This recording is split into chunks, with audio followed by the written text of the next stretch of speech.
வணக்கம் மாணவர்களே, இப்போ நம்ம இந்த வீடியோவில் 5ஆம் வகுப்பு சயின்ஸ் எக்ஸாமுக்கான டேர்ம் 1 கொஸ்டின் தான் வந்து பார்த்துக்கிட்டு இருக்கோம். இது வந்து ப்ரீவியஸ் இயர் கொஸ்டின். இந்த கொஸ்டினை மாடலாக வச்சு இப்போ நடக்க போகிற எக்ஸாமுக்கு வந்து நீங்கள் ப்ரிப்பேர் பண்ணிக்கோங்க. இதில் இருக்க கொஸ்டினும் நீங்கள் வந்து படிச்சுக்கோங்க. ஏன்னா இந்த கொஸ்டின் கூட உங்களுக்கு வரலாம்.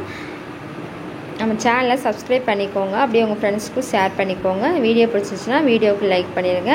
வேறு ஏதோ உங்களுக்கு கொஸ்டினுக்கு வந்து ஆன்சர் எது வேணும்னா நீங்கள் கீழே கமெண்ட் பண்ணிங்கன்னா நெக்ஸ்ட் வீடியோவில் வந்து உங்களுக்கு நான் அப்லோட் பண்ணுறேன்.